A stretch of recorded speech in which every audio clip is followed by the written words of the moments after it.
G'day and welcome to this week's video. My name is Robert Gowdy and this week we're going to discuss the topic of comparing superannuation to family discretionary trusts. Now this question came from one of our YouTube subscribers and it was really after, I suppose, a comparison between the two. And I think from the outset what we need to confirm is that a family discretionary trust is an entity that can hold assets, but in itself, it does not pay any tax. All the income or capital gains need to be distributed out to the beneficiaries. Whereas superannuation is a tax structure where it is concessionally taxed at maximum of 15%, and that's the carrot to get people to contribute into superannuation on an ongoing basis. Discretionary family trust is the environment to hold assets, but income is distributed, and a superannuation fund is a concessionally taxed tax environment, but it is a tax entity in itself, if you like, that has a tax rate similar to an individual. So an individual has the separate tax rates based on their marginal tax rate, and obviously the higher income they earn, the more tax they pay. A company is also a structure that can own assets, but it also has a tax rate of 30%. So quite different. Family discretionary trusts obviously pay no tax itself, pays money out to the beneficiaries, and then they pay the tax on that income based on their marginal tax rates. It can own a business, it can own assets as well. And family groups, and this is how I've ran my business over the last 23 years, where the business itself has been run through a family discretionary trust, and we can distribute income to multiple people.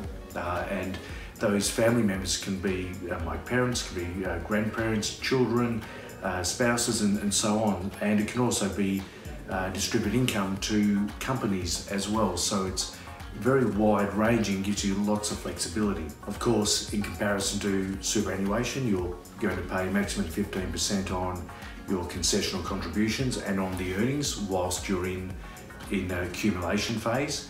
But once you move to age 60 and above and retired, then any money up to $1.7 million that's in pension mode is taxed at zero. So this is not a discussion around which is better.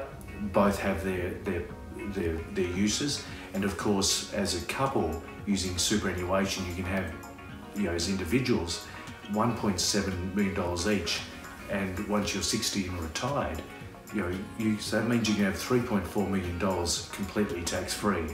The pensions paid out to the individual are tax-free, and the money earned within the fund itself is tax-free as well. We can't get a better tax rate than zero.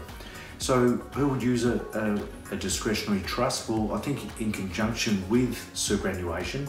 So if people have maxed out their superannuation benefits and still have considerable other assets, that's when we would consider a family discretionary trust, where you can distribute out to multiple beneficiaries.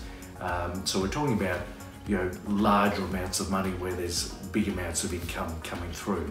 Bigger family groups, they are a very good estate planning tool. So unlike superannuation, where if a member dies, the benefits have to be paid out, if assets within a family discretionary trust, the assets do not need to be paid out, and they can continue on through the generations. And keep in mind, obviously we're limited to how much money we can get into superannuation. There are no such limits within a discretionary trust. All in all, it's really not a comparison what is good or bad or what is better or worse. It's really the way we've used them in recent times is where superannuation is often maxed out for a couple, and then we're diverting other assets with the income that those assets make into a discretionary trust to then send out to a wider range of beneficiaries, some of whom might be just 18 and at university and therefore not earning much, so therefore paying little tax. Thanks very much for listening. I hope that's a benefit, and thank you very much for your questions, really appreciate it. We'll catch you next week.